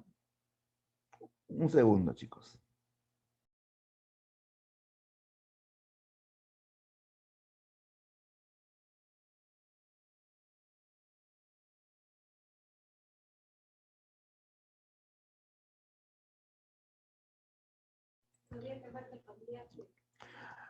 Bien, entonces no es realista, ¿ya? No es realista, para nada es anecdótico, todo es creación, todo es ficción, ¿ya?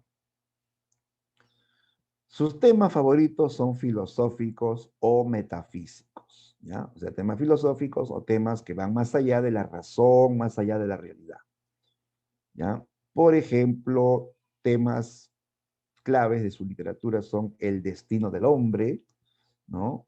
El tiempo ilusorio. Sí, Borges habla mucho del tiempo.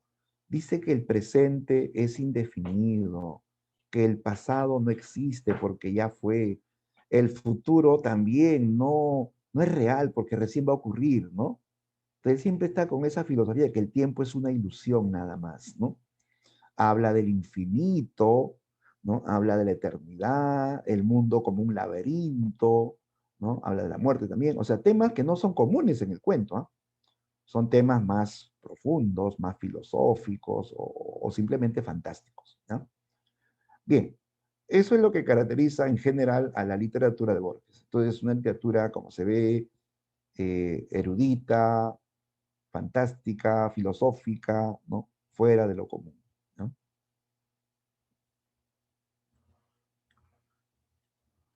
Ya, a ver, ahí tenemos algunos libros de Borges. Ya, ahí está, el libro Ficciones, que es una colección de cuentos, ¿ah? No es un cuento, es una colección de cuentos. Dentro vas a encontrar el cuento Pierre Menard, autor del Quijote, La Biblioteca de Babel, Tlón, Las Ruinas Circulares, ¿no? Que son cuentos que van a sorprender por la temática, por la forma en que cuenta, por la gran precisión de las palabras también. Por ejemplo, Pierre Bernard, autor del Quijote, es la historia de un escritor que jamás en su vida ha leído el Quijote, pero él escribe una versión exacta del Quijote. No una versión parecida, no una continuación o otra versión de la original, sino él escribe un Quijote igual a la obra original, ¿ya? Pero en este cuento nos dicen que él no sabe quién es Cervantes, no sabe que existe el Quijote, pero él escribe una obra tal cual la escribió Cervantes, ¿no? Y eso es pues algo insólito, ¿no? En la novela, o bueno, en el cuento, Tlón, Uqbar, Orbis, Tertius, cuenta que eh, su amigo Bioy Casares le comentó, ¿no? Que en una enciclopedia había escuchado de una ciudad llamada Tlón, ¿no? Tlón, ¿no? Que fue creada por unos intelectuales que decidieron incluso registrarle en una enciclopedia para que todo el mundo crea que eso existió realmente, ¿no? En base a esto, Borges crea un cuento en donde habla de un planeta imaginario, creado por un grupo de personas también, ¿no? O sea, ellos inventan, ¿no? Que existe un nuevo planeta, ¿no? Donde hay leyes propias, ¿no? Distintas a las leyes de nuestra vida real, ¿no? Donde hay filósofos, donde hay adivinos, ¿no? De la historia de un planeta, un universo nuevo creado por un grupo de personas, ¿no? El cuento más conocido de este libro, Ficciones, se titula Las ruinas circulares, ya que es el que vamos a comentar, ¿no?, en el siguiente punto, ¿ya? Las ruinas circulares, ¿ya? Es el cuento más notable de Ficciones. Otro libro de Borges es El Alepo. También es una colección de cuentos, ¿ah? Ahí vas a encontrar relatos como El Inmortal, El Mazún, El Guerra y la Cautiva, La Otra Muerte, El Zahir, Los Dos Reyes y los Dos Laberintos. Otro libro de cuentos de Borges se llama El Libro de Arena. El Libro de Arena, donde también hay una decena de cuentos: El Otro, El Congreso, El Espejo y la Máscara, El Soborno, El Disco, y El Libro de Arena, que lleva el mismo nombre del libro, de la obra completa. Ya, a ver, vamos a comentar algunos cuentos para ir ya terminando.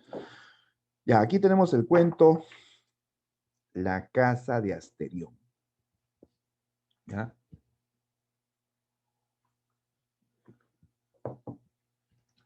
La Casa de Asterión. ¿Ya? Cuento basado en un clásico mito griego, ¿no?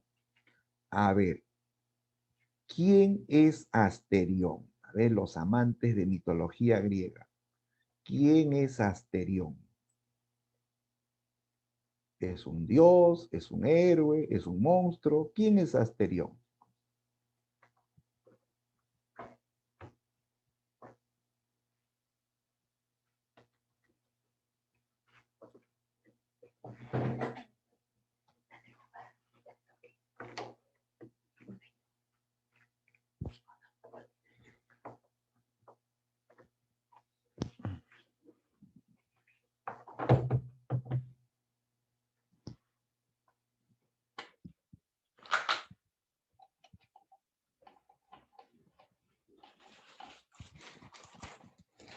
A ver, ¿alguien sabe quién es Asterión? Creo que ya escribieron algo, un ratito.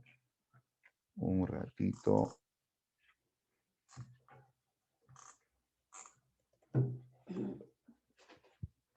A ver. Ajá. Muy bien, correcto, así es, muy bien, excelente. Es el Minotauro.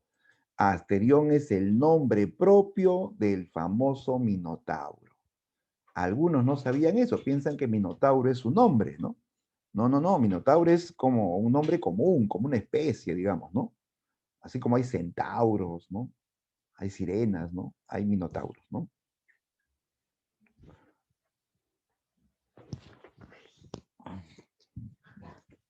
¿Ya?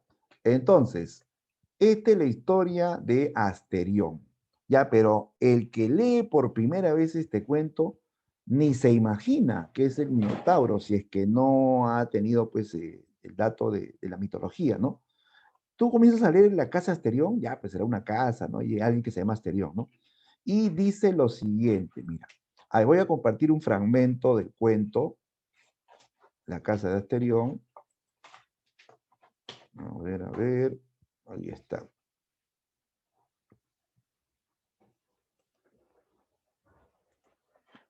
Ya, a ver, ¿se ve, chicos, el fragmento de La Casa Asterión? A ver, alguien que me diga si se ve, profe, o no se ve nada. Sí, Se ve, profe. Ah, ya, listo, se ve. Ya, La Casa Asterión.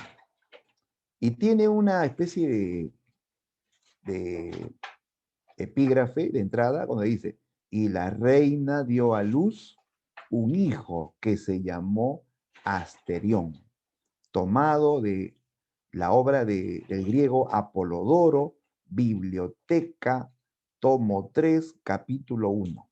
Ahí está la bibliografía, ¿no? Ya dice, a ver, leamos rápidamente.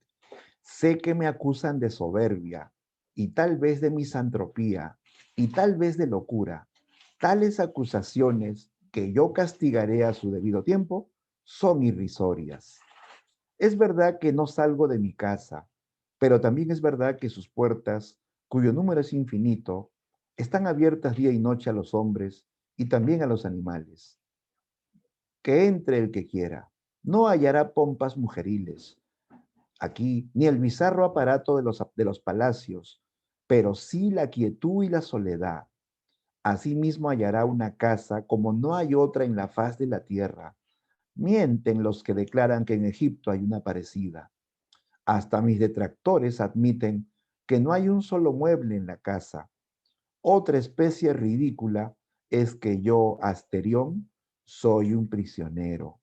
Repetiré que no hay puerta cerrada. Añadiré que no hay una cerradura. Por lo demás, algún atardecer he pisado la calle. Si antes de la noche volví, lo hice por el temor que me infundieron las caras de la plebe, caras descoloridas y aplanadas, como la mano abierta. Ya se había puesto el sol, pero el desvalido llanto de un niño y las toscas plegarias de la Grey dijeron que me habían reconocido. La gente oraba, huía, se prosternaba. Unos se encaramaban al estilóbalo del templo de las hachas, otros juntaban piedras, alguno creo se ocultó en el mar. No en vano fue una reina mi madre, no puedo confundirme con el vulgo, aunque mi modestia lo quiera. El hecho es que soy único. No me interesa lo que un hombre pueda transmitir a otros hombres. Como el filósofo, pienso que nada es comunicable por el arte de la escritura. Las enojosas y triviales minucias no tienen cabida en mi espíritu, que está capacitado para lo grande. Jamás he retenido la diferencia entre una letra y otra. Cierta impaciencia generosa no ha consentido que yo aprendiera a leer. A veces lo deploro, porque las noches y los días son largos. Ya, hasta aquí. Nota que esta narración está en primera persona. El narrador está hablando de sí mismo. Sé que me acusan. Yo sé. Me acusan de misantropía, de locura, que yo soy un monstruo, que yo odio a la humanidad, que soy un demente. Dice, esas acusaciones son falsas. Las voy a castigar a su debido tiempo, ¿no? Yo no salgo de mi casa es inmensa, tiene, dice, un número infinito de puertas, un número infinito de pasillos y habitaciones, ¿no? Está abierta para todos, ¿no? Que entre quien quiera, dice, ¿no? No hallará lujos ni muebles, pero sí quietud y soledad, ¿no? Dice también que es algo eh, ridículo, algo ridículo que él sea un prisionero. O sea, a pesar que su casa es inmensa, no hay puertas, no hay cerraduras, él puede salir y entrar cuando quiera, él es un prisionero. ¿Ya? ¿Por qué? Porque él dice, puede salir de su casa, pero siempre tiene que regresar a su encierro. ¿Por qué? Porque así como la gente se asusta con él se asusta con la gente, se asusta con las caras de la plebe, ¿no?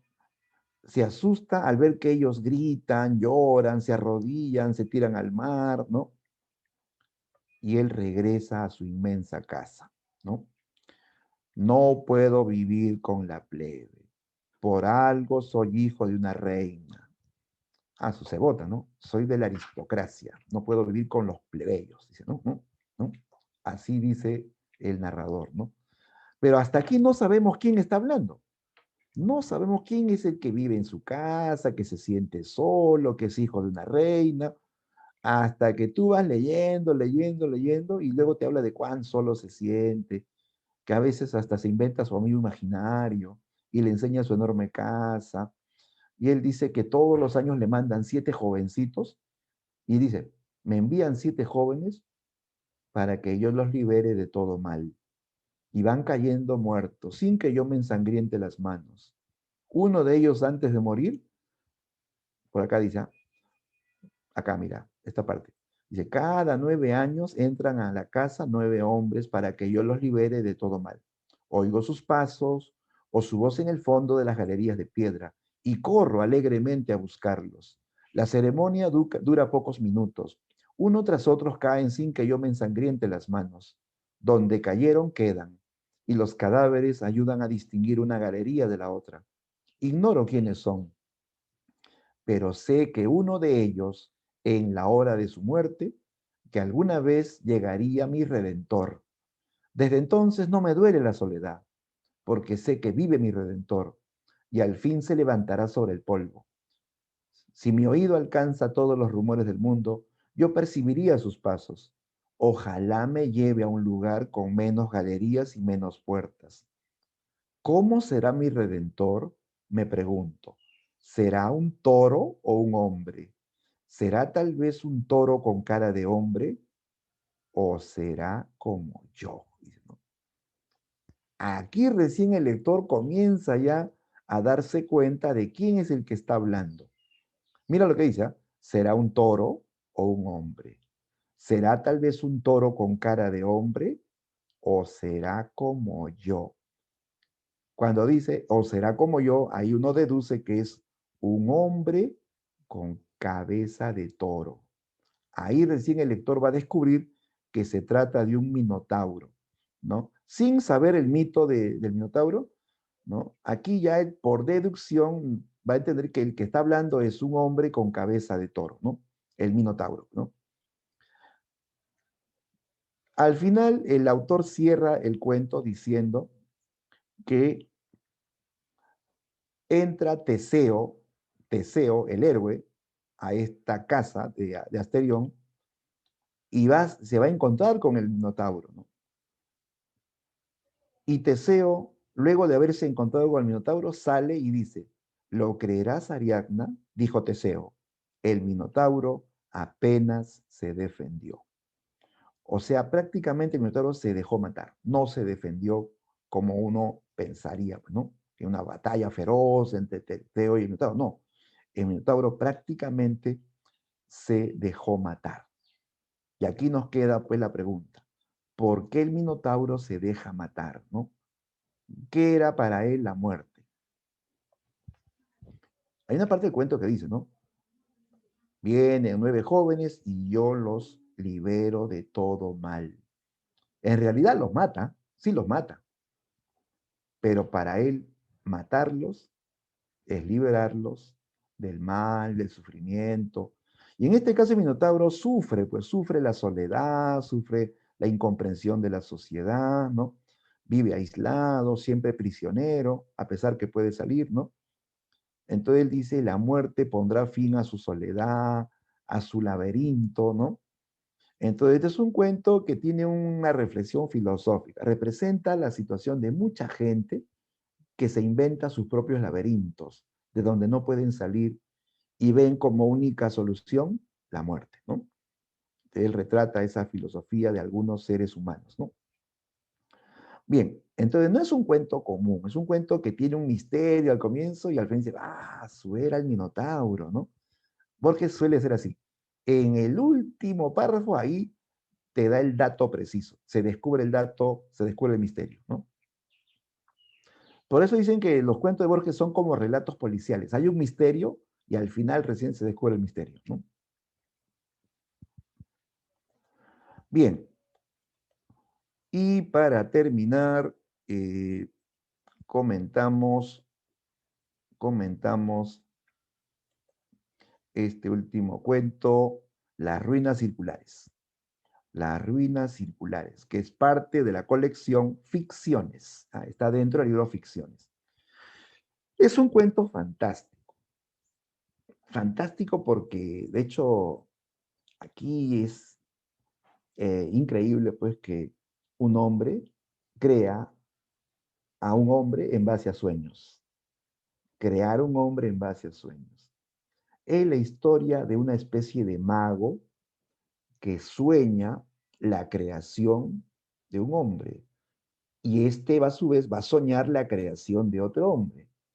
Pero el primer soñador al final descubre que a él también lo están soñando. ¿Te imaginas eso? Tú que piensas ser real, descubres que al final eres un sueño. Sí, este cuento trata de eso. Un mago que llega a un lugar así inhóspito, una especie de pequeña jungla, donde también hay así tipo mundo andino, mundo selvático, ¿no? y descubre unas ruinas antiguas de una cultura ya desaparecida, donde ve ídolos, así tipo tótems de dioses antiguos, ¿no? Se nota que era como un santuario religioso, donde hacían cultos, ¿no? Llega pues a este santuario ya en ruinas, pues, ¿no? Y hay una especie de patio de piedra circular, donde él eh, se queda dormido, ¿ya? Su plan es soñar al hombre, ¿ya? Su plan es soñar al hombre, ¿ya? Y comienza a soñar, pues. Sueña primero con su corazón, sueña luego con sus pulmones, sueña con el cerebro, sueña el esqueleto, sueña los músculos, los nervios, la piel, el rostro, el sexo. Va soñando poco a poco al ser humano, lo va creando en base a sueños, ¿no? Crea a su hijo, le llama hijo a su creación, ¿no? Ah, pero no le puede dar vida, todavía no tiene inteligencia, no puede andar, entonces despierta del sueño y ve pues un ídolo y como que le tiene fe y le dice, ayúdame, ¿no? Dame, dame la capacidad de darle vida a mi creación, ¿no? Y yo, a cambio, difundiré tu culto, ¿no? Ya pues, nuevamente se pone a soñar y este Dios, que es Dios del fuego, aparece en su sueño y le da vida a la creación.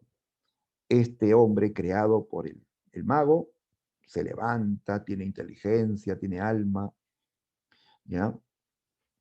Y luego eh, le manda, el mago le manda a su creación que vaya por diferentes pueblos divulgando el culto al Dios del fuego, ¿no? Y así pues él comienza a ir a diferentes lugares y el mago escucha noticias de su hijo, ah, ese es mi hijo que está divulgando el culto al fuego, ¿no? Al punto de que este hijo puede caminar por el fuego y no le pasa nada. Él no sufre daño con el fuego, ¿ya? Ya pues, él dice, ojalá que él nunca se entere que yo lo he soñado. Él piensa que es real, pero yo lo he soñado. Ojalá que nunca se entere de eso, ¿no? Después él se despierta, el mago se despierta y está en medio de un incendio. Si sale fuego así del patio circular, sale una especie de fuego que, en remolino que a él lo envuelve, ¿ya? Y comienza a quemarse.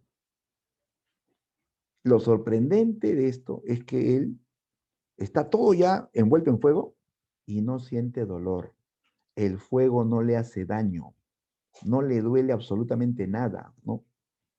Ahí él descubre que así como él soñó a un hombre, descubrió que a él también lo están soñando, que él es el sueño de otro, que él no es real, ¿no? ¿Ya? Entonces nos queda esta incógnita, esta pregunta, ¿no? ¿Somos reales o somos el sueño de alguien? ¿No? Nos deja ese misterio, ¿no? ¿Tú eres real o eres el sueño de un estudiante que va a un colegio, ¿no? ¿Quién sabe? De repente eres el sueño de alguien o la pesadilla, quién sabe, ¿no? Muchos han hablado de eso.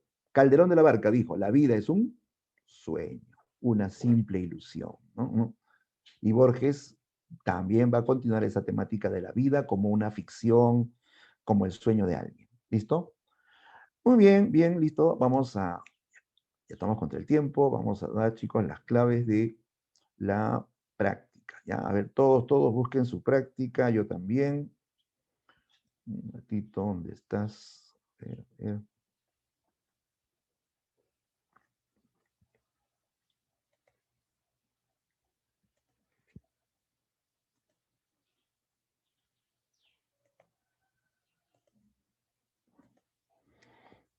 Esta es la última imagen que compartí, ¿no? De las ruinas circulares, el hombre que sueña y descubre que lo están soñando, ¿no?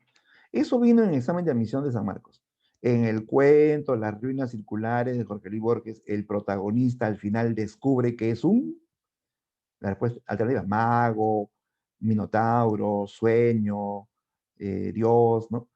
La respuesta era sueño. Descubrió que él era un sueño, sueño de alguien, sueño de otro.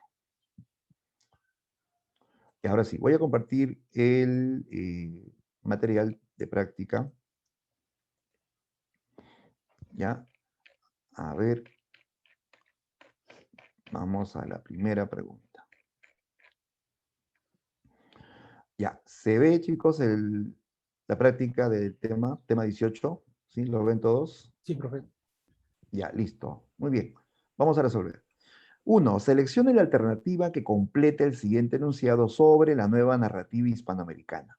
Durante la etapa de consolidación, segunda etapa, las nuevas modalidades narrativas poco a poco desplazan el estilo del y autores representativos como Jorge Luis Borges y publican sus obras más importantes. Ya, en la consolidación, ¿qué estilo anterior se desplaza? ¿Y qué autor acompaña a Borges, no? Esa es la idea. A ver, ya, tú sabes que para que se consolide la nueva narrativa tenía que irse la moda anterior. Y la moda anterior era, bien, así es. La clave está en la B, el regionalismo. Y junto a Borges en esa época está Alejo Carpentier, ¿de acuerdo? Muy bien, excelente, dijiste la B, esa es la clave. Se desplaza el regionalismo y se consolida la vanguardia, ¿no? Muy bien, vamos a la pregunta 2. Dice, marque la alternativa que completa correctamente el siguiente enunciado. La tendencia, dice, predominante en la nueva narrativa hispanoamericana consiste en presentar la sucesión de hechos del relato de manera, o sea, cómo se narra la historia en la nueva narrativa hispanoamericana. La sucesión de hechos, o sea, el episodio 1, 2, 3, ¿cómo se cuenta? ¿En orden? Ya no, ¿sí o no? La sucesión de hechos ya no se cuenta en forma lineal, más bien se altera, se rompe el orden cronológico, ¿no? ¿Ya? Entonces, la clave sería cerebro, ¿ya? Se rompe, se fragmenta, ¿por qué? Porque se altera el orden cronológico. Así se usa la narración en la nueva narrativa. Bien, sigamos. Pregunta 3. Dice, no solo he imaginado esos juegos, también he meditado sobre la casa. Todas las partes de la casa están muchas veces. Cualquier lugar es otro lugar, todos son iguales, ¿no? No hay un aljibe, un patio, un abrevadero, un pesebre, son 14, son infinitos los pesebres. Abrevaderos, patios, aljibes. La casa es del tamaño del mundo, mejor dicho, es el mundo. Sin embargo, a fuerza de fatigar patios con un aljibe y polvorientas galerías de piedra gris, he alcanzado la calle y he visto el templo de las hachas y el mar. Eso no lo entendí hasta que una visión de la noche me reveló que también son 14, son infinitos los mares y los templos. Todo está muchas veces, 14 veces, pero dos cosas hay en el mundo que parecen estar una sola vez. Arriba el intrincado sol, abajo Asterión, ¿no? Respecto a la cita del cuento La casa de Asterión de Jorge Luis Borges, ¿qué característica de sus cuentos encontramos?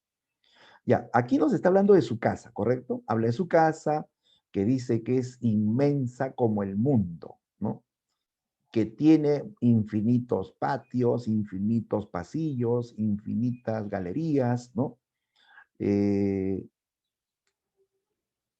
y dice él que a fuerza de fatigar, o sea, caminando sin descanso, él ha logrado salir a la calle. Ha logrado salir, he visto el templo de las hachas, he visto el mar, o sea, salió de su casa. Ya, tú sabes que su casa es el laberinto, ¿no?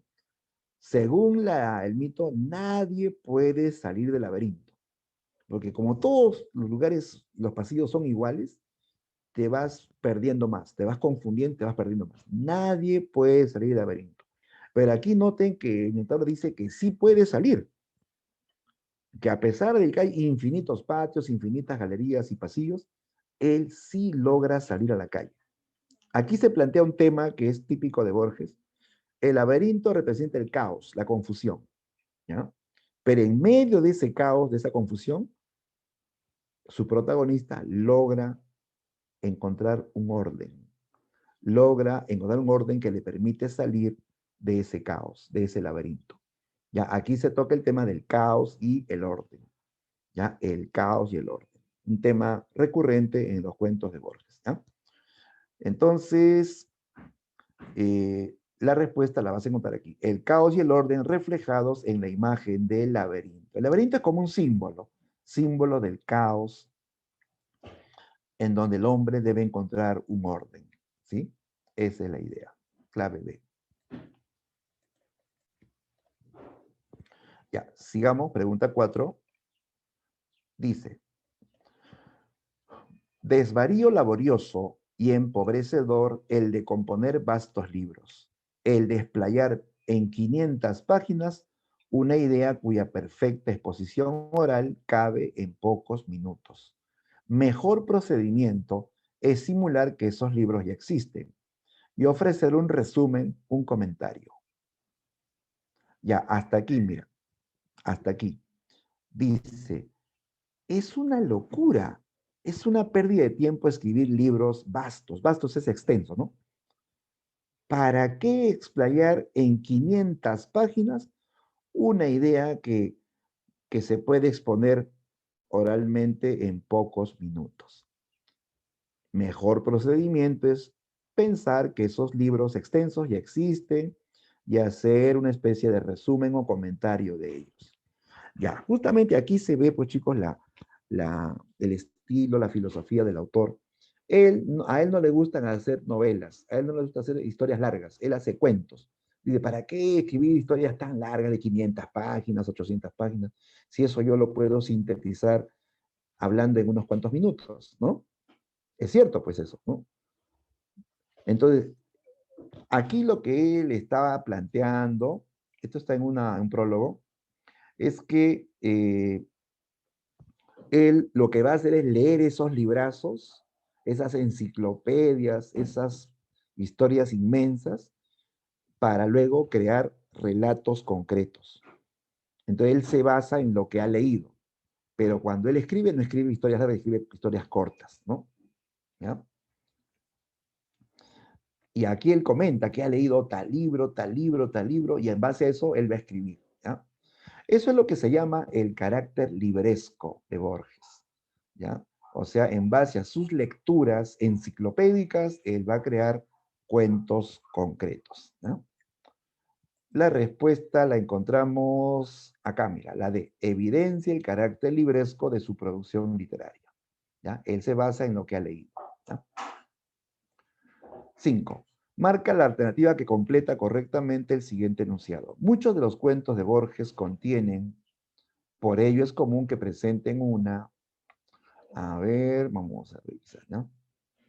Historia exótica, preferencia por mito, no es típico. Problema existencial, no habla de su... Problema existencial es cuando preguntas, ¿cuál es el sentido de mi vida? Y no hay respuesta, ¿no? Pero él no habla de eso, ¿no? Enigma filosófico por develar, por ello es común que presente una estructura policial. Claro, eso sí encaja, ¿ya?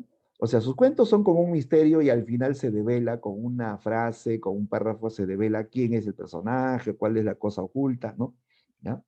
Entonces, tiene un aire, no digo que sea policial, no tiene un estilo policial por el misterio que al final se descubre, ¿no? ¿Ya? La clave ahí es la C. Hay un enigma por develar, ¿no? Eso le da un tono policial. 6. La multiplicidad de voces en la nueva narrativa hispanoamericana establece una diferenciación clara con las épocas anteriores porque, ya, ¿qué es esto de la multiplicidad de voces, no?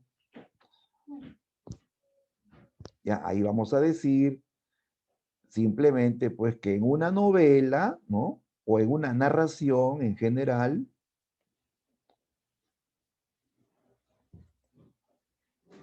claro, así es, Yadira, muy bien. Se presentan varios narradores. Eso es multiplicidad de voces, ¿no? Varios narradores en un mismo relato, ¿ah? En una misma historia. Listo. 7. Esta es la pregunta que vino en el examen de admisión de la San Marcos. En Las ruinas circulares, cuento de Borges, que pertenece al libro Ficciones, el protagonista al final descubre que es un... A ver, díganlo, díganlo. Claro, un sueño, ¿no? Descubre que es un sueño, ¿no? Muy bien. Respuesta, cerebro. 8. Las ruinas del santuario del dios del fuego fueron destruidas por el fuego. En un alba sin pájaros, el mago vio cernirse contra los muros el incendio concéntrico.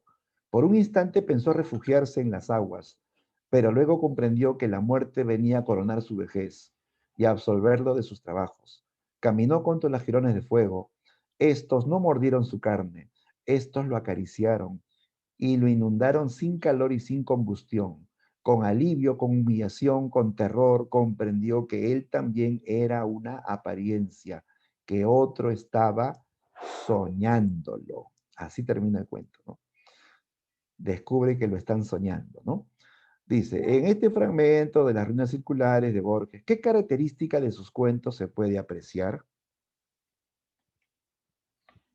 ¿Qué característica de sus cuentos se puede apreciar? ¿Conflictos sociales? No, nada que ver, ¿no? Realismo psicológico, no hay realismo, chicos, ¿no? Esto todo es creación pura, es fantástico, ¿no? A ver, la C o la D, aparece el tema metafísico de la realidad como apariencia. Metafísico es sobrenatural, pues, ¿no? Que va más allá de lo real, ¿no? O sea, es fantástico. Y presenta la realidad como apariencia. Él piensa que es real, descubre que no es real, es un sueño, una apariencia, ¿no? ¿Es así o no? ¿Marcaste la C o no? A ver. Claro, ajá, bien Cristel, correcto Nicolás, Yadira, y me imagino que todos han pensado lo mismo, ¿no? La C, la clave es la C. 9.9, uso del monólogo interior, del realismo mágico, de los múltiples puntos de vista, son características saltantes de... Aquí también la pregunta es más directa, ¿no? ¿Cuál es tu clave?